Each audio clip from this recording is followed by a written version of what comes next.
সুপ্রিয় শিক্ষার্থী বন্ধুরা, এই করোনার দুর্যোগে সবাই বাড়িতে আছো, ভালো আছো। আমরা আশা করি বাড়িতে বসেই তোমরা আমাদের এই ভিডিও ক্লাসগুলো উপভোগ করবে। এছাড়া আমাদের বিদ্যালয় কান্দাপাড়া নুরুন নেসা মাধ্যমিক বিদ্যালয়ে নিয়মিত জুম ক্লাস হচ্ছে। সেসব জুম আইডি এবং পাসওয়ার্ড আমাদের বিদ্যালয়ের ফেসবুক আইডিতে দেওয়া আছে। তোমরা সেগুলো খেয়াল করে অবশ্যই জুম আইডিতে অবশ্যই জয়েন করবে এবং জয়েন করে ক্লাস করে নেবে। যদি অন্য বিদ্যালয়ের শিক্ষার্থীরা এই জুম আইডিতে প্রবেশ করে তার কোনো সমস্যা নাই, প্রবেশ করলে আমরা অ্যাডমিট করে নেবো অবশ্যই। তবে শিক্ষার্থী এবং শিক্ষক ছাড়া কাউকে আমরা আমাদের জুম আইডিতে অ্যাডমিট করব না। তো সবাইকে আমরা ছাড়াও বাগেরহাট সদর উপজেলার অনলাইন স্কুল সহ বাংলাদেশের খ্যাতনামা বিভিন্ন প্রতিষ্ঠান কিন্তু অনলাইন ক্লাস চালিয়ে যাচ্ছে। শিক্ষার্থীদের বলবো তোমরা এই সকল ক্লাস অবশ্যই করবে। তো আজকে আমাদের এই ক্লাসে সবাইকে স্বাগতম।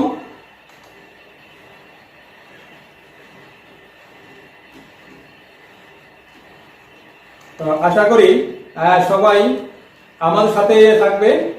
তো আজকে আমরা সপ্তম শ্রেণীর গণিত বিষয়ের দ্বিতীয় অধ্যায়ের একটি বিষয় নিয়ে আমরা আলোচনা করব। সাধারণ যে আলোচনাগুলো রয়েছে অনুশীলনী ২ অর্থাৎ দ্বিতীয় অধ্যায়েতে যে সকল অনুপাত সমানুপাত নিয়ে যে সকল সাধারণ আলোচনা রয়েছে আমরা সেই সাধারণ আলোচনা করব আজকে বন্ধুরা।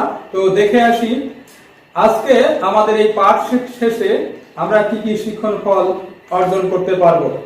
বহুরাশিক ও ধারাবাহিক অনুপাত ব্যাখ্যা দিতে পারবো শিক্ষার্থী বন্ধুরা। সমানুপাতিক ভাগ করতে পারবো। অনুপাত ও সমানুপাত সংক্রান্ত সমস্যার সমাধান করতে পারবো।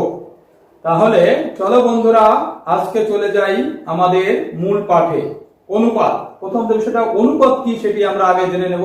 শিক্ষার্থী বন্ধুরা, অনুপাতটা কি এটি অবশ্যই আমাদেরকে জানতে হবে। শিক্ষার্থী বন্ধুরা, অনুপাতটা কি সেটি একটু আলোচনা করে নেই। বন্ধুরা দেখো, একই এককে প্রকাশিত দুইটি সমজাতীয় রাশি অবশ্যই সমজাতীয় রাশি হবে। এখন বলতে পারো যে স্যার সমজাতীয় রাশিটা কি? 5টি গরু, 2টি গরু, 3টি গরু, এইগুলো সমজাতীয় রাশি, একই হিসাব। যদি বলো 5টি গরু 2টি ছাগলের অনুপাত হবে না, এইটা একই জাতীয় রাশি নয়। তাহলে বুঝতে পেরেছো যে একই জাতীয় রাশি কি? তাহলে আমাদের অনুপাত করতে হলে অবশ্যই সমজাতীয় লাগবে, অর্থাৎ একই জাতীয় রাশি প্রয়োজন হবে। একই এককে প্রকাশিত দুইটি সমজাতীয় রাশির একটি অপরটির কত গুণ বা কত অংশ, এইটা বোঝানোর জন্য আমরা একটি ভগ্নাংশ প্রকাশ করে থাকি। এই যে ভগ্নাংশ আমরা প্রকাশ করে থাকি, এটাই হচ্ছে আমাদের রাশি দুইটির অনুপাত। শিক্ষার্থী বন্ধুরা, তাহলে আমরা অনুপাতটা কি সেটা আমরা জেনে গেলাম। এবার আমরা বোঝানোর চেষ্টা করব অনুপাত দ্বারা কি বোঝায়। অনুপাত দ্বারা আমরা অনেক সময় অনুপাতের অঙ্ক করে থাকি, সমস্যা সমাধান করে থাকি, কিন্তু অনুপাত দ্বারা কি বোঝায় এটা কিন্তু বলি না। আমরা কিন্তু যোগ করে ভাগ করে দিতে পারি, কিন্তু একজন একজনের কত গুণ এটা কিন্তু আমাদের খুব একটা প্রয়োজন আসলে করিও না। তাহলে আমরা একটু দেখার চেষ্টা করি। আসলে এই এখানে লেখা আছে মিটুল ও টুটুলের ওজনের অনুপাত 5:3। মিটুল ও টুটুলের অনুপাত আছে 5:3। তো এখানে এই 5:3 দ্বারা আমরা কি বুঝি, কি লিখতে পারি সেটা আমরা একবার দেখে নেব। প্রথমে দেখো মিটুলের যে ওজন, মিটুলের ওজন টুটুলের ওজনের 5/3 গুণ। একটু ভালো করে খেয়াল করে শোনো। যদি বলা হয় মিটুলের ওজনটা যদি টুটুল থেকে বলা হয়, প্রথমটাকে যদি ওজনের কত গুণ বলা হয়, সেই ক্ষেত্রে এই যে প্রথমটাই উপরে যাবে, পরেরটা নিচে যাবে, এত গুণ। অর্থাৎ মিটুলের ওজন টুটুলের ওজনের 5/3 গুণ। ঠিক উল্টা, এবার যদি আমি উল্টোভাবে বলি যে টুটুলের ওজন মিটুলের ওজনের কত গুণ হবে, তাহলে হবে কি ঠিক এটা যেরকম হবে তার উল্টা। যাকে আমি প্রথমে লিখবো সেটাকেই উপরে যাবে, যেটাকে আমরা প্রথম লিখবো। অর্থাৎ টুটুলের ওজন, টুটুল কত 3, এই জন্য 3টা উপরে, পরে মিটুল। এইভাবে আমরা কত গুণ হিসাব করতে পারবো। তো স্যার এটাতে কি হবে, এটা জানলে আমাদের কি হবে, এখন যদি আমরা জানা থাকে যে টুটুলের ওজন 3 কেজি, তাহলে মিটুলের ওজন কত হবে 5 কেজি, টুটুলের ওজন প্রায় 9 কেজি, তাহলে টুটুলের ওজন কত হবে 9 দিয়ে রাখলাম 3 3 9 15 কেজি, তাহলে মিটুলের ওজন হবে 15 কেজি। তাহলে বুঝতে পারছো বন্ধুরা যে কেন আমরা অনুপাত শিখি। ঠিক আছে, তো আমরা অনুপাতের সাধারণ আলোচনাটা আমরা করে নিলাম। এরপরে আসো বন্ধুরা বহুরাশিক অনুপাত কাকে বলে। আমরা একটু আগে একটি রাশি দেখেছি, সেটি হচ্ছে 5:3 বা 5:3। যে অনুপাতটি দেখেছি আমরা, সেই অনুপাতটি কি হয়েছে শিক্ষার্থী বন্ধুরা, সেই অনুপাতটি ছিল 5:2। কয়টি রাশি ছিল বন্ধুরা, 2টি রাশি ছিল। কয়টি রাশি ছিল, 2টি রাশি ছিল। কিন্তু প্রশ্ন আসে স্যার আরো বেশি রাশি দিয়ে কি অনুপাত হতে পারে না? অবশ্যই আরো অনেক রাশি দিয়েও অনুপাত হতে পারে, তবে সেই রাশিগুলোকে অবশ্যই কি হতে হবে, অবশ্যই সেই রাশিগুলো কি হতে হবে, সমজাতীয় রাশি হবে। এই কথাটা কিন্তু খেয়াল রাখতে হবে শিক্ষার্থী বন্ধুরা। প্রথম যে অনুপাতটা লিখছি a:b = 2:3, অর্থাৎ a:b = 2:3। এবার আমি আরেকটি রাশি দেখতে চাচ্ছি p:q:r, p:q:r সমান আছে 5:6:8। এবার যদি আমি আরেকটু লিখে রাখি w:x:y:z = 2:3:4:5। তো সেই ক্ষেত্রে আমরা কিন্তু কতগুলো অনুপাত দেখালাম বন্ধুরা, এই একটি অনুপাত দেখালাম, এই একটি অনুপাত দেখালাম, এই একটি অনুপাত দেখালাম। তাহলে এখন বলার কথা হচ্ছে যে স্যার অনুপাত তো অনেকগুলো দেখালাম, তোমাদেরকে একটু বলি বহু মানে কি, অনেক, নাকি বহু মানে অনেক বা একের অধিক। কিন্তু এখানে একের অধিক বললে হবে না, কারণ অনুপাত হতেই লাগে কি দুটো রাশি, মিনিমাম কমপক্ষে দুটো রাশি লাগে। এই জন্য দুটো রাশি থেকে বেশি যদি রাশি থাকে কোনো অনুপাতে, সেই অনুপাতটাই হবে বহু রাশি অনুপাত। দুটিও কিন্তু অন্যান্য ক্ষেত্রে বহু হতে পারে, কিন্তু এই ক্ষেত্রে যেহেতু অনুপাত করতে গেলে দুটো রাশির প্রয়োজন হয়, এই জন্য দুইয়ের অধিক রাশি যদি থাকে তাহলে সেই অনুপাতটি হবে বহু রাশিক অনুপাত। তো আমরা একটু দেখার চেষ্টা করি কোনটি কোনটি বহু রাশিক অনুপাত। তোমরা দেখলেই বুঝতে পারতেছো স্যার এইটা আর এইটা বহু রাশিক অনুপাত। তাহলে আমরা এবার সংজ্ঞা দেখে আসি, আমি তোমাদেরকে বলেছি, তারপর দেখে আসি 3 বা ততোধিক রাশির অনুপাতকে বহুরাশিক অনুপাত বলে। তো বন্ধুরা চলো আমরা বহুরাশিক অনুপাত সম্পর্কে জানলাম।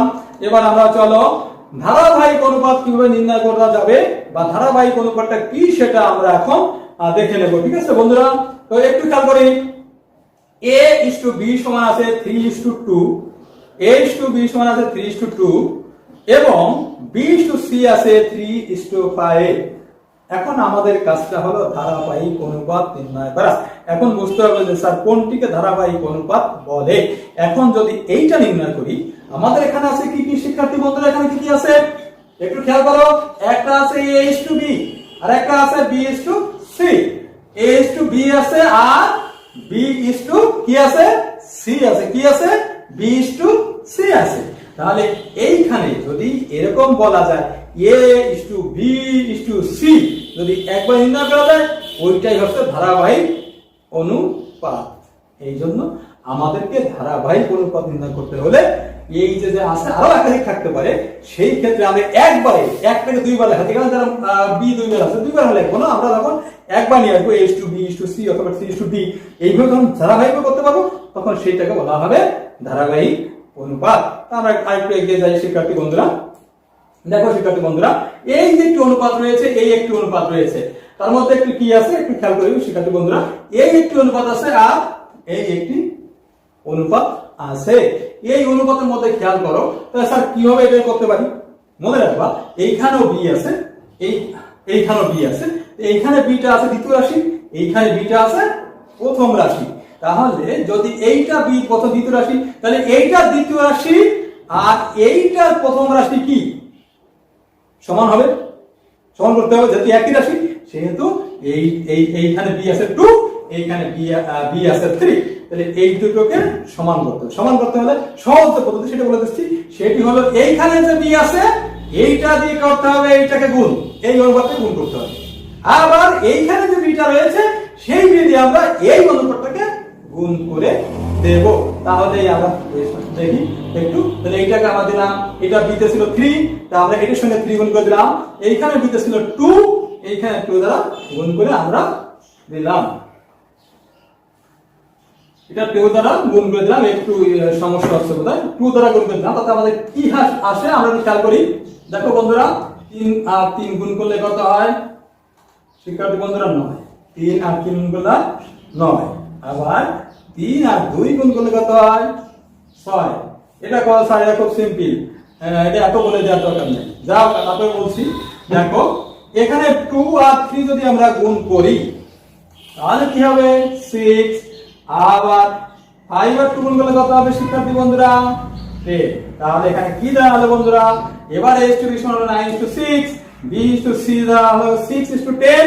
তাহলে দুটোই কিন্তু b এবার 6 হয়ে গেছে। এবার কিন্তু আমরা একবার লিখতে পারি। অতএব কি লিখবো? a to b to c।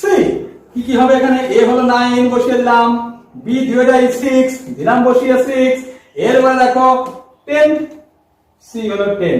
তাহলে আমাদের কিন্তু h to b to c এটা কিন্তু নির্ণয় হয়ে গেল, অর্থাৎ ধারাবাহিক অনুপাতটি আমরা নির্ণয় করে ফেললাম। শিক্ষার্থী বন্ধুরা, এটাই হলো ধারাবাহিক ব্যাখ্যা দিয়ে দিলাম। এবার তোমরা সংক্ষেপে সংজ্ঞাটা লিখে নাও। এবার সংজ্ঞাটা একটু লিখে নাও। হ্যাঁ, আমরা ব্যাখ্যা দিলাম, ব্যাখ্যা দেওয়ার পরেও একটু খাতায় লিখে নাও, নোট করে নাও। দুইটি অনুপাতকে ধারাবাহিক অনুপাতে রূপান্তরের জন্য প্রথমে প্রথম অনুপাতের উত্তর রাশি দ্বারা দ্বিতীয় অনুপাতের উভয় রাশিকে এবং দ্বিতীয় অনুপাতের পূর্ব রাশি দ্বারা প্রথম অনুপাতের উভয় রাশিকে গুণ করতে হবে। সেই গুণ করার ফলে আমাদের পরবর্তীতে আমাদের প্রথম অনুপাতের দ্বিতীয় রাশি এবং পরের অনুপাতের প্রথম রাশি সমান হয়ে যাবে। তখনই আমাদের ধারাবাহিক অনুপাতটা হয়ে যাবে। শিক্ষার্থী বন্ধুরা, আমরা আশা করি তোমরা ধারাবাহিক অনুপাত নির্ণয় করতে পারবে এবং ধারাবাহিক অনুপাত তোমাদের সপ্তম শ্রেণীতে আছে এবং এটি কিন্তু যত উপরে যাবে তত উপরেই কিন্তু এই ছোট ছোট বিষয়গুলো লাগবে। তখন কিন্তু না জানলে অবশ্যই সমস্যা হবে। তো বন্ধুরা চলে যায় এবার নেক্সট সমানুপাত। আমরা বলেছিলাম অনুপাত সমানুপাত, অনুপাতের কথা কিন্তু বলেছি, বহুরাশি অনুপাত বের করছি, ধারাবাহিক অনুপাত নির্ণয় করছি। এবার আমরা হলো সমানুপাত চলে যাবো বন্ধুরা, সমানুপাত চলে যাবো। সমানুপাতটা আসলে কি সেটা আমরা এখন দেখার চেষ্টা করবো। সমানুপাত 4টি রাশি আমরা বলে দেই, যদি 4টি রাশি এরূপ হয়, এমন 4 রাশি হয় যেন প্রথম ও দ্বিতীয় রাশির অনুপাত ও চতুর্থ ও তৃতীয় চতুর্থ রাশির অনুপাত সমান হয়। প্রথম দুটো রাশির অনুপাত সমান এবং প্রথম দুটো রাশির অনুপাত এবং তৃতীয় চতুর্থ রাশির অনুপাত যদি সমান হয় তাহলে এই 4টে রাশি হলো কি, তার সাথে কি তৈরি করবে? একটি সমানুপাত তৈরি করবে। আর প্রত্যেকটি রাশিকেই বলা হবে, এই সমানুপাতের প্রত্যেকটি রাশিকেই বলা হবে সমানুপাতি। কি বলা হবে? সমানুপাতি। প্রত্যেক রাশিকেই বলা হবে সমানুপাতি। তাহলে আরেকটি কথা কিন্তু বলে রাখা ভালো, সেটি হলো আমি একটু আগে বলেছিলাম অনুপাতে কিন্তু সমজাতীয় বা একই জাতীয় রাশি হবে। কি হবে? তবে এইখানে কিন্তু এই কথা হবে না, এইখানে সবগুলো সমজাতীয় রাশি হতে হবে না। প্রথম দুইটা রাশি এবং শেষ দুটো রাশি সমজাতীয় রাশি হতে হবে। ঠিক আছে শিক্ষার্থী বন্ধুরা? তাহলে প্রথম রাশি এবং দ্বিতীয় রাশি সমজাতীয় রাশি হতে হবে, তৃতীয় এবং চতুর্থ রাশি সমজাতীয় রাশি হতে হবে। তাহলে কিন্তু আমরা এই রাশিটা হবে কি এ বি সি ডি কে আমরা লিখতে পারবো কি a to b, আর প্রথম দুটো এক অনুপাত, এই জন্য দুটো রাশি সমানুপাত একই রাশি হতে হবে, সমান b to c এর দুটো এক অনুপাত, এই জন্য এই দুটো রাশি একই অনুপাত হতে হবে। কিন্তু 4টি রাশি একই অনুপাত হতে, একই ধরনের রাশি হতে হবে না। সমানুপাতের প্রত্যেক রাশিকে আমরা বলবো, বলে দিয়েছি আগে, প্রত্যেক রাশিকে বলবো একটা সমানুপাতি। অর্থাৎ এখানে a to b আছে, এখানে a ও সমানুপাতি, b ও এক সমানুপাতি, c ও এক সমানুপাতি এবং d ও একটি সমানুপাতি। শিক্ষার্থী বন্ধুরা, এবার আমাদের যদি 3টি রাশি জানা থাকে, সমানুপাতের মোট কয়টা রাশি বলছি? 4টি রাশি। কয়টা রাশি বলছি বন্ধুরা? 4টি রাশি বলেছি। এই 4টি রাশি যদি 3টি রাশি জানা থাকে তাহলে কিভাবে আমরা কোন সূত্রের সাহায্যে আমরা যে কোনো রাশি, মনে করো 4টি, যে কোনো 3টি আছে, আর যে রাশিটি দেওয়া নেই ওই রাশিটা আমরা কিভাবে নির্ণয় করবো, সেজন্য আমাদের একটি সূত্র আছে, সূত্রটি অবশ্যই আমাদের লিখে নিতে হবে। অবশ্যই টুকে নাও, সূত্রটি তোমরা টুকে নাও। প্রথম রাশি গুণ চতুর্থ রাশি, অর্থাৎ প্রথম এবং শেষ রাশির গুণফল হবে মধ্য দুই রাশির গুণফলের সমান। অর্থাৎ প্রথম রাশি গুণ চতুর্থ রাশি সমান দ্বিতীয় রাশি গুণ তৃতীয় রাশি। শিক্ষার্থী বন্ধুরা, তাহলে আমরা কি জানলাম, কিভাবে সমানুপাত তৈরি করতে হয়। সমানুপাত থাকলে সেই সমানুপাতের সমস্যাগুলো কিভাবে সমাধান করতে হবে, আমরা একটি সমস্যার সমাধান করে দেওয়ার মধ্য দিয়ে আমরা তোমাদেরকে বুঝিয়ে দেবো। শিক্ষার্থী বন্ধুরা, একটু চলে আসি আমরা। দেখো 3, 6, 7 এর চতুর্থ সমানুপাতি নির্ণয় করো। কত? 3, 6, 7। অর্থাৎ কয়টা থাকে সমানুপাতি? 4টি সমানুপাতি থাকে। এখানে আছে কত? প্রথমটা, দ্বিতীয়টা, তৃতীয়টা, নাই কোনটা? চতুর্থটা। সেইটা আমাদের নির্ণয় করতে হবে। আমাদের তো সূত্র জানা আছে, আমরা সূত্রটা লিখে ফেলবো। শিক্ষার্থী বন্ধুরা, আমরা জানি কি প্রথম রাশি গুণ চতুর্থ রাশি সমান দ্বিতীয় রাশি গুণ তৃতীয় রাশি। এটি আমরা এর আগে যে স্লাইডটা ছিল সেখানে আমরা শিখিয়েছি। এবার মানটি বসিয়ে দেবো। শিক্ষার্থী বন্ধুরা, প্রথম রাশি কত? কত? গুণ চতুর্থ রাশি কত? নেই। চতুর্থ রাশি নেই, তাহলে চতুর্থ রাশি লিখে দিলাম সমান দ্বিতীয় রাশি কি আছে? অবশ্যই আছে। কত আছে? 6 গুণ এবার কত আছে তৃতীয় রাশি? 7। এবার আমরা বসিয়ে দিলাম সূত্রের সাথে, শুধু মানটি আমরা বসিয়ে দিলাম।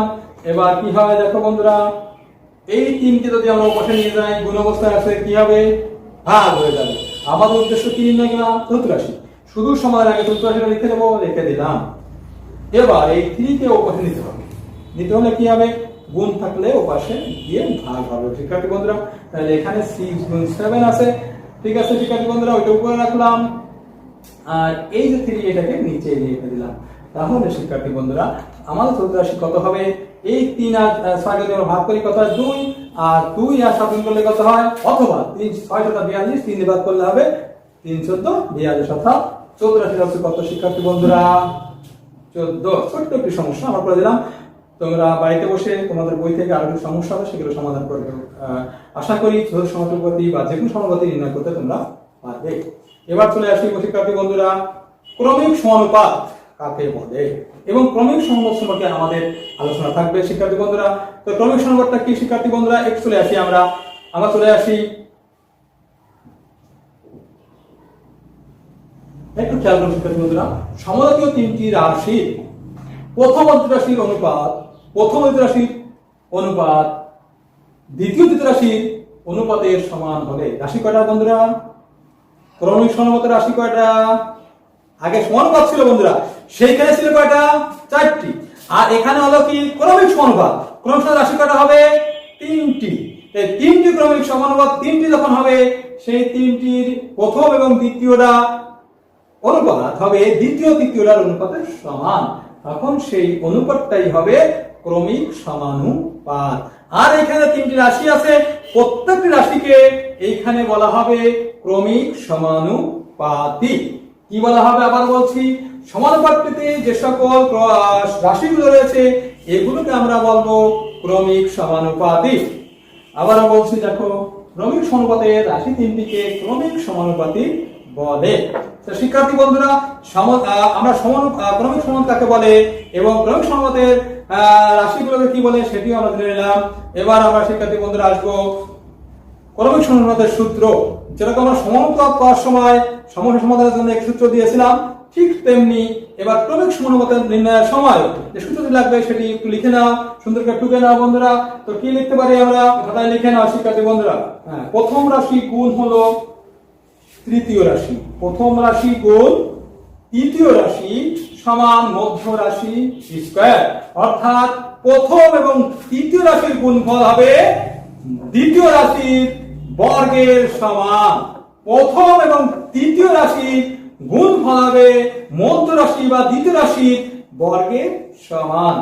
আমরা সূত্রে লিখে দিলাম বন্ধুরা। আমরা ছোট্ট একটি সমস্যার সমাধান করব, তারপর তোমাদের বাড়ির কাজ শেষ করে দেবো বন্ধুরা।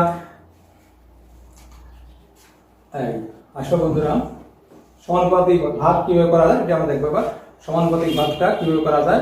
সমানুপাতিক ভাগ একটু দেখি, সমানুপাতিক ভাগটা কিভাবে অনুপাত থাকলে একটু করে দেখি। শিক্ষার্থী বন্ধুরা দেখো সমস্যা দেখো 100 টাকাকে এমন ভাবে ভাগ করে দাও যেন তাদের অনুপাত 5:3:2 হয়, 5:3:2 হয়। আমাদের কাজ হলো 100 টাকাকে ভাগ করে দেওয়া বন্ধুরা। আমরা সংক্ষিপ্ত করে দেবো, এখন আমরা অঙ্কটা করে দিই আগে, তারপর তোমাদের কিভাবে সংক্ষিপ্ত ভগ্নাংশের প্রশ্ন আনসার কিভাবে করবো সেটি আমরা করে দেবো। এখন শুরু করি। তাহলে প্রথমে যে কাজটা করবো সেটি হলো অনুপাতগুলো যোগ করবো শিক্ষার্থী বন্ধুরা। অনুপাতগুলো যোগ করতে কত হবে শিক্ষার্থী বন্ধুরা? কত আছে? 5:3 5 + 3 + 2 = 10, 10 হলো। এবার এখানে মোট কয় ভাগ হলো শিক্ষার্থী বন্ধুরা? কয় ভাগ হয়েছে শিক্ষার্থী বন্ধুরা? এখানে 10 ভাগ হয়েছে মোট।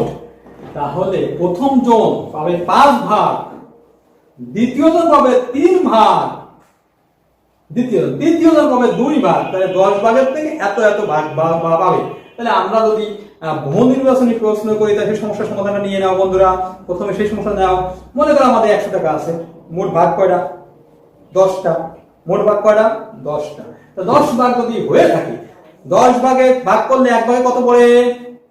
এক ভাগে পড়ে 10 টাকা। কয় টাকা পড়ে? 10 টাকা। তাহলে 5 ভাগে পড়বে কত বলতে পারো তোমরা? 50 টাকা। তাইলে প্রথম জন হবে 50 টাকা, দ্বিতীয় জন হবে কত? 3 10 30 টাকা, তারপর জন হবে কত?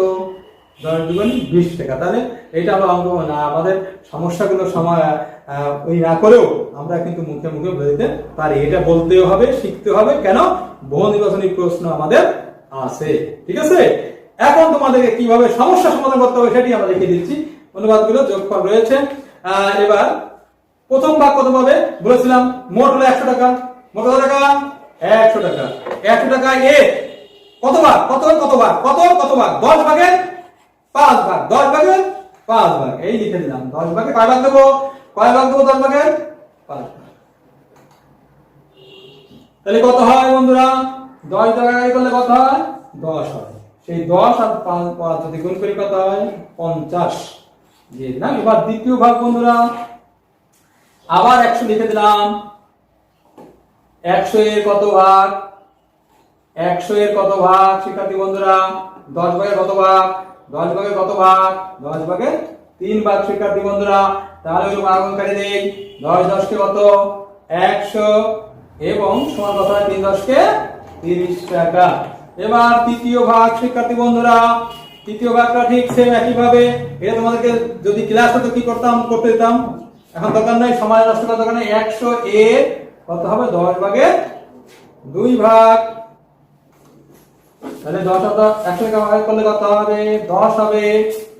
10 আর 2 গুণ করলে কত হবে? 20 হবে। তাহলে আমাদের 3টে ভাগ হয়ে গেল শিক্ষার্থী বন্ধুরা। এখন আমাদের যে কাজ সেগুলো আমাদের সমস্যা করে দিলাম, সমস্যাগুলো সমাধান করে দিলাম। তোমাদের যে কাজ একটু বাড়ি কাজ আমরা দিয়ে দেবো, সেগুলো তোমরা করে রাখবে। তো শিক্ষার্থী বন্ধুরা অবশ্যই খাতা কলম নাও এবং বাড়ি কাজটি লিখে নাও, টুকে নাও, তাহলে কিন্তু আমাদের কাজটি শেষ হয়ে যাবে শিক্ষার্থী বন্ধুরা। তো আমরা বাড়ি কাজটি নিয়ে নাও বন্ধুরা। প্রথম বাড়ি কাজ যেটি দিলাম, 1000 টাকাকে জামিল, রসুল ও আমিনুলের মধ্যে এমন ভাবে ভাগ করে দাও যেন তাদের অনুপাত 10:8:7 হয়। 10:8:7 হয়। এরপরে লিখেছো বন্ধুরা? একটু সময় দিলাম, লিখে নাও। আর একটু সময় দেবো। এবার 2 নাম্বার দেখো, খ ইস্টু গ, ক ইস্টু খ, ক ইস্টু খ সমান 3:2 এবং খ ইস্টু গ সমান 3:2। তাহলে ক ইস্টু খ ইস্টু গ কত হবে সে নির্ণয় করতে হবে শিক্ষার্থী বন্ধুরা। একটু সময় দিলাম, তুলে নাও। আশা করি তুমি নিতে পেরেছো। এবার তৃতীয়টা শিক্ষার্থী বন্ধুরা, 3 8 এর মধ্যক্রমিক সমানুপাতি নির্ণয় করো। সময় দিলাম, লিখে নাও শিক্ষার্থী বন্ধুরা। আশা করি তুলে নিতে সমর্থ হয়েছ শিক্ষার্থী বন্ধুরা। নিয়মিত আমাদের ভাই থাকবে, আমরা তোমাদের সাথে আছি যতদিন সময় লাগবে। যতই দুর্যোগ আসুক আমরা তোমাদের সাথে আছি, তোমরা আমাদের সাথে থাকো। আমাদের শিক্ষা, দুর্যোগকালীন শিক্ষার কোনো ক্ষতি আমরা হতে দেব না। তোমরা আমাদের সাথে থাকো, তাহলে আমাদের এই শিক্ষা ক্ষেত্রে ক্ষতি সম্মুখীন হবো সেটি আমাদের হতে হবে না।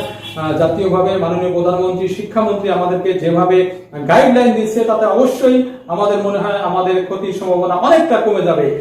তো সবাইকে ধন্যবাদ জানিয়ে নিয়মিত আমাদের সাথে থাকার প্রত্যাশা রেখে শেষ করছি। আল্লাহ হাফেজ।